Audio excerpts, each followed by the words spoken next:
Hey, this is Chuck with Metalwani, and I'm talking to Michael Romeo. Michael, how you doing? I'm good, man. Good, man. Thanks for having me. Yeah, thanks for being on here. So the new album, War of the Worlds Part 2, coming out on March 25th on InsideOut Music. And we actually chatted back in 2018 about Part 1. I remember, yeah. Oh, yeah, cool. Yeah. And you mentioned that you had like a lot of that material ready to go. And then we had a couple years and then a pandemic. Yeah. So I'm wondering, how did that force Layoff? Did it have any impact on the music for Part 2? Nah, it didn't really have any impact. It was more, I mean, the whole schedule of everything, once in 2020, just everything went off the rails because the plan was, I mean, like you had just said, a lot of that material was done. So, whatever it was, 2017 or 18, whenever working on Part 1, I had so much material. I knew I was going to do half and half kind of thing. So I put half aside, and I was like, okay, I'll come back to this sometime in the future. And then, the band, we're back to touring. Everything's going good. 2019, we're in Europe and South America. And then we come into 2020, in the beginning of the year, I was like, okay, maybe I have some time to get to the Part 2 stuff and just finish it because so much was done. Yeah. And the band had a tour, Symphony X, we had a tour coming up. I think it was April of 2020. Yep. So I was like, okay, a couple months here I have. It's like I can bang this out. Yeah. And then then just everything went to hell. The schedules got all messed up and like studios were closed down and and we all know what happened. Yeah. So then obviously all the tours were canceled. So that whole thing, kind of went to shit. Yeah. But I mean, I still was able to get it done, in a relatively, quick time. Still took a little bit longer than those months that I had allotted for it. Yeah. But yeah, I mean, the tour was canceled and everything, the whole world was upside down. So it's like, okay. So, and it's been done for about a year. Oh, really? Yeah, at least a year. Yeah. I mean, it's been like just, and I think, like the label just trying to find a good release. Everyone's waiting to see what's happening. And it was just tough, for me, it's like creatively, it's, I'm trying to work on we're trying to work on a Symphony X record now. Yeah. And, I'm talking to the guys all the time, and I just think this whole thing and bands not touring, and it's like kind of affecting, for me anyway, like the creative side. It's like, okay, I'm trying to work on stuff. I was talking to Russ the other day, and I don't really got any ideas, and I don't know, is this tour going to happen? And so there's just all this uncertainty and all this shit. But yeah, I mean, I think things are looking better. I mean, there's bands touring here. I mean, Europe, I don't know what's going to happen. I think eventually it's gonna. I mean, I think we're getting close to that point where we're gonna tip over the edge, and it's pandemic over. Go back to normal. I was just curious if were you tempted at all to try to like go back and re-record or rewrite any of that music that you had ready to go for Part 2 while you had that time? No. No. No. I mean, like a lot of it was good. A lot of the rhythm tracks were done. Yeah. And actually, the one thing though, there was, right in the beginning of 2020, I was like, okay, let me try to get this Part 2 wrapped up. Yeah. And I went and I looked at everything, and I thought I had more than I actually had. So I was a little short. So actually, there was a couple things I had to put together. And I mean, and there was little pieces of stuff that I hadn't finished, for the Part 1 thing. And I was like, okay, I could just kind of get this, put this back together. And so there was nothing like changing any other stuff really, maybe some tweaks or maybe some of the orchestration, and because there's a lot of cinematic stuff. So maybe like kind of polishing that up. And then with some of the other stuff, like I remember one of the newer songs was this song Destroyer. And like the demo version, I mean, it was on a 6-string riff, and it's like a heavy riff, and I had a little bit of time, and I'm thinking this song would be cool, man, like a little lower. Yeah. Maybe I'll detune the guitar more, or maybe I'll try a 7-string. So then I ended up with, I talked to the guys at Comparison Guitars, and they were cool. They're awesome, dude. They sent me one. Nice. So I mean, there was a little time to kind of noodle and try out a couple little different things. So that's cool. Yeah, you'd mentioned. I think I read some. It might have been in the press release that sometimes you just need to stretch boundaries and go out of your comfort zone. And one of those was Destroyer and using that 7-string. So, how challenging was that for you to switch over to 7-string or nothing? Oh, it was something, dude. Because like when I mean, my whole life, 6 strings was plenty, more than enough. Right. And then, yeah, I mean, it took a minute. Yeah. I'm like, okay, then there's a thing, and I'm just trying to work out the riff. I'm just trying to get used to it, and I'm like, I don't know what the frig note is this now, So it took me a minute. Man, I can't imagine you being stymied with the guitar. I mean, you throw another string on there, and it's just like, it's Right. cool. Yeah, but whatever. A couple days. Yeah. I mean, because it's just something I never did. I never Right. really got into the 7-string thing. Yeah. But for this, particular thing, I was like, that'd be good.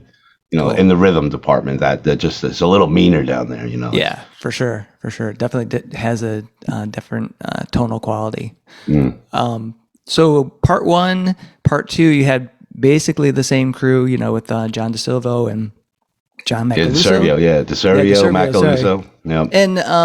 Yeah. But now you've got is Gino or Dino? I want Dino. to say, Jalusic, right? Yeah, that's right, man. Cool. Yeah, Dino. Yep. That guy kicks ass.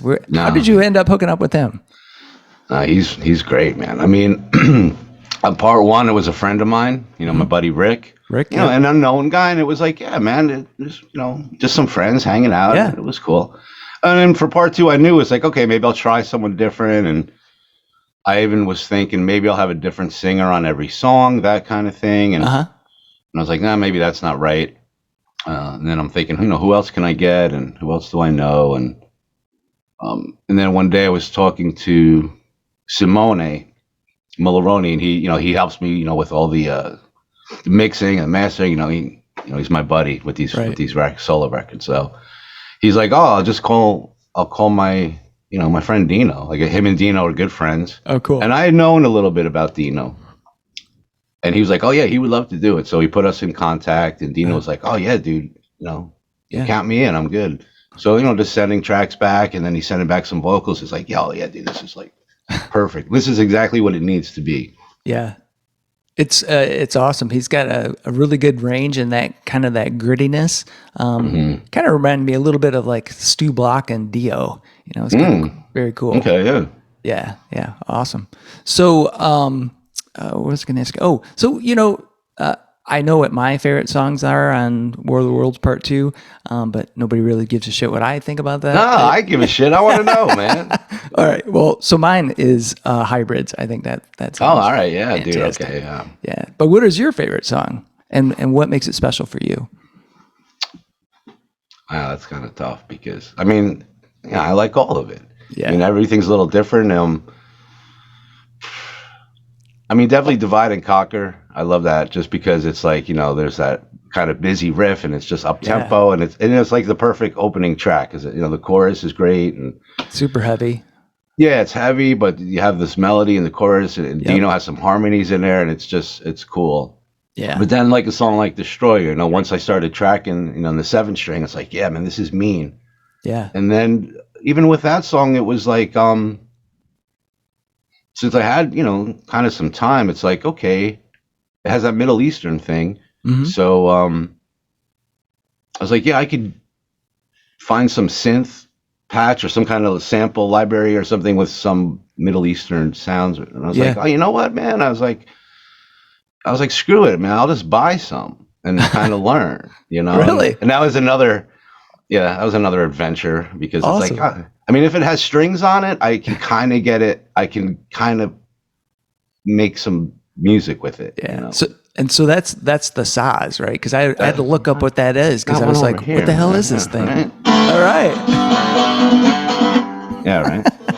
Very cool. So I mean, yeah, that showed up, and took me a minute to, Yeah. How does that compare to like playing guitar, like an acoustic guitar?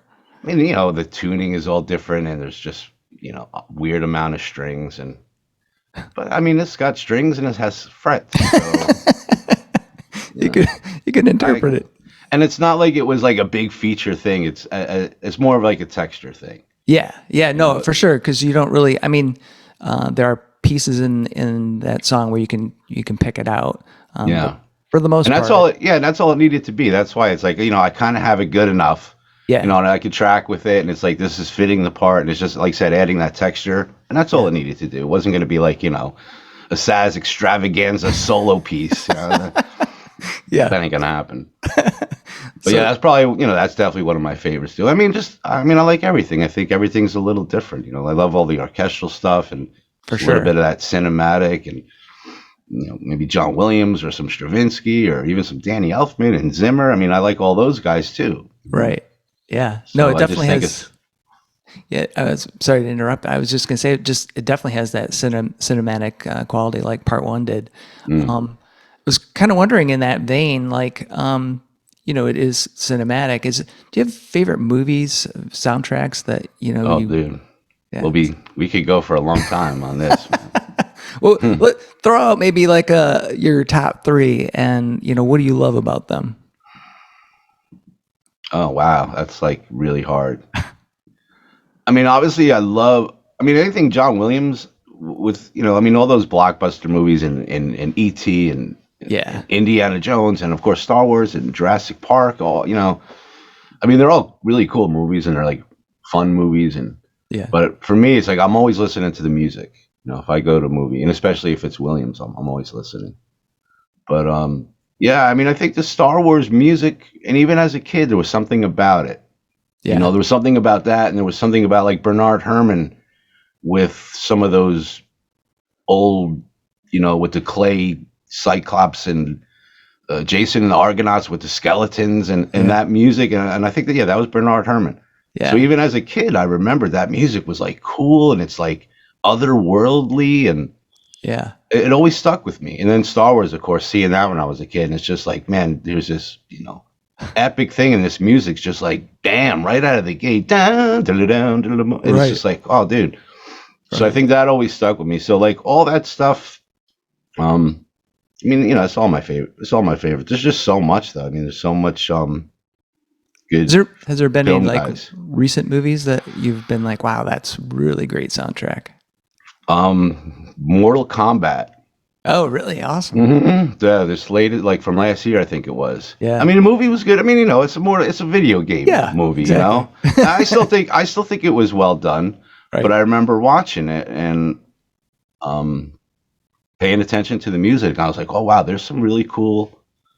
There's some cool stuff in there. So I get the soundtrack, and it's like, it sounds great. There's this big orchestral thing, and it's that kind of dark cinematic thing, and then there's this sound design and these synths that are really nasty and this gigantic percussion, and I was like, yeah, man, that's badass. Very cool. Going back to War of the Worlds Part 2 and Part 1 for that matter, actually anything that you play, I mean, I'm kind of like a big fan of your playing, and I when I was like Divide and Conquer, I was listening to you the solo on that thing, and I'm thinking, and my mouth's open going, how the hell, what the fuck is he doing?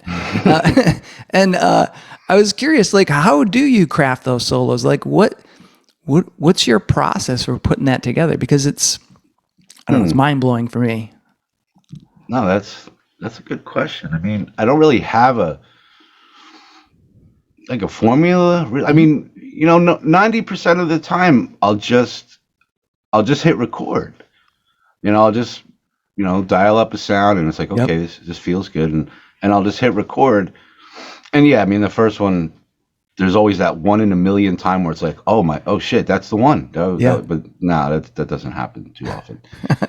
But, I'll hit record, and I'll take a pass, and just like, the gut reaction or what I'm feeling for that thing. Yeah. I want to listen back, and it's like, oh, I don't like how I started it. But this whole middle part this idea is cool, and it goes up here, and so then I'll remember kind of what I did, and then I'll take another one, and it's like, okay, how about this for the beginning, and here's that middle thing, and then get to the end, and then so it's like, I'll just kind of improvise my way through, and then kind of tweak it, kind of polish it a little bit. Okay. Yeah. That's kind of what I was wondering, because I was wondering if it was like improvisation to get to the final product, or if you were like mapping it out in your head as far as like No, what you wanted it to do sonically and then played it. no. Usually it's just kind of going for it.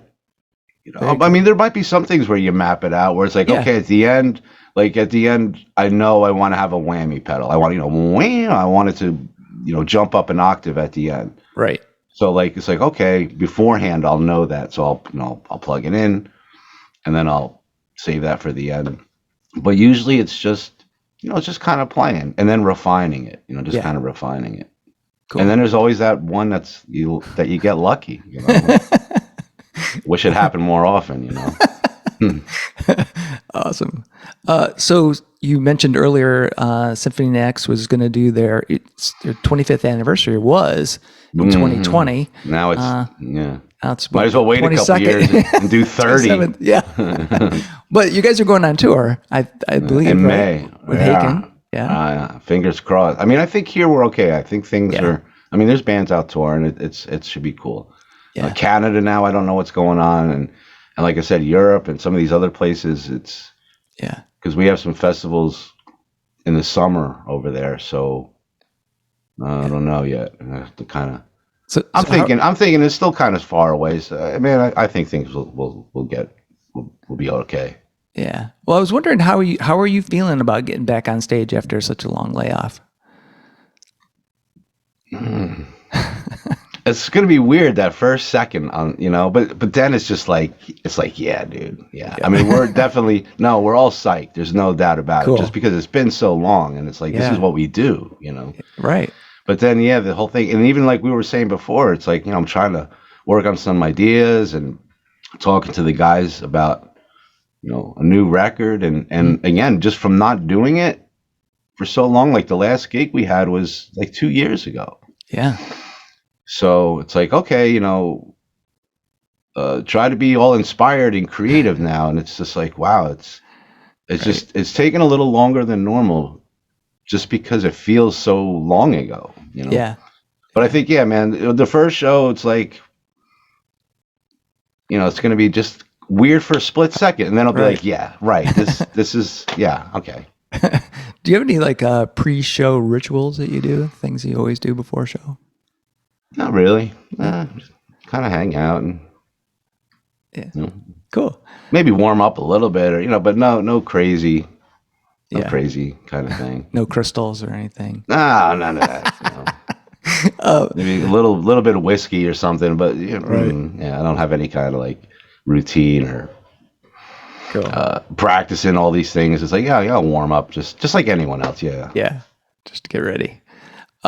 It's was 27 years ago. Do you remember the very first time you were on stage with Symphony X? What that was like, or the first tour? I remember. Yeah, the first tour was Japan. Oh, really? Wow. Yeah, I mean that was our first label. That was our first thing. Because here, like I just remember at that time here, what we were doing, it wasn't popular. Nobody gave a shit about that stuff. Right. Luckily, we had the Japanese label, and then the first tour was there. So, I mean, it was great. It was cool, and it was actually cool because we're used to here, being in Jersey, and there's really not much for us to do here at that time, and Right. and then just being there, and it's like, oh man, we're at this big place, and these people, and they're having a good time, and they love the music, and I was like, wow, this is cool, because being young, I didn't know it's a big world. I didn't know Right. different places, and they like this, or maybe these people don't like this, and so just that thing, it's like, oh wow, there's people that do like this kind of thing, and and then as time went on, more people and more places. So, but that was the first time it kind of hit me. It's like, oh, okay, maybe we'll be all right. Awesome. And you mentioned that you guys had started to think about working on new music for Symphony X, and I'm wondering, any kind of timelines that you're looking at, or just don't know yet? I mean, obviously, the sooner the better. But I mean, and we've been going back for a while here, just talking and trying to come up with ideas or maybe what we could do as far as like a theme or an idea. Mm-hmm. And yeah, a couple things. It's like, oh, maybe that might be okay. Right. I don't know if that one thing hit yet. I mean, maybe. And for me too, like we were just saying before, it's like just by us not doing it and doing band stuff and silly things and, you know, goofing Yeah. around on the bus and, you know, getting the audience reaction and all those things. And when you're writing, I think, you know, a part of that is in, you know, in the back of your mind. And it's like, oh, this would be a great part live. And, you know, so like it's all that environment of being around everybody. So when that goes away and it's like, okay, well, do the same thing, but, you know, now you haven't done it in so long. Right. Right. So, timeline. I mean, we're just, you know, obviously going to go as fast as we can, but I think just this first initial starting thing, usually it happens a little faster. You know, usually we'll find an idea. I'll start working on some stuff and it's like, boom, you know, we're going with it. I mean, it still takes a long time because trying to do the best we can, but at least that initial starting point is like, okay, here we go. Cool. And now it's just like, man, where's that freaking starting point? You know, it's just taking a minute, but it'll be fine. Everything will be fine. Yeah. I have no doubt. I think the tour, potentially, it sounds like, you know, you guys getting together, getting on that tour, that could be like that spark that you guys need to find that boom. And then you're off to the races. Yeah. Yeah. Cool. Well, Michael, I thank you so much for taking the time to talk with me. I just have one last question. Shoot. And it's a little controversial. So, you know, yeah, I know it's crazy. Pineapple or no pineapple on pizza? On pizza? Yeah. Oh man, no pineapple. That's controversial. I thought we were going to go into some political nonsense. No, hell no. Which is actually good. Yeah, you don't want to do that. Okay, is that like a thing? Is that like a big controversy right now? Yeah. I just like to try to make it into a controversy, like everything else turns into. What's your go-to as far as ordering a pizza? Pizza, just normal, man, just regular pizza. Yeah. Yeah. I don't put none of that wacky stuff on it. All right. Especially pineapple. I always thought that was just a weird. Yeah, me too. I'm with you. It's a weird thing. It's like so sweet. Yeah. I don't know. Maybe I'll try it. I don't know. Well, yeah, that's what I keep. I asked this question quite a bit on another podcast thing, and the one combo I keep getting is pineapple with jalapeno. Dude. Sweet and savory, and I'm like, that sounds like shit, but I don't know. Yeah, man. Pizza should just be pizza. You know, hey, you want a little meatball and sausage? You know, right. That's cool. But like when you start getting into that, like, pineapple and all that wacky stuff. I mean, hey, to each their own. Exactly. You know? Exactly. Well, Michael, thanks again for talking with me. Really appreciate it. Very controversial, man. It's good. All right, man. All right, man. Okay. I'll see you soon. Okay, sounds good. Talk to you later. Later, man. Yep.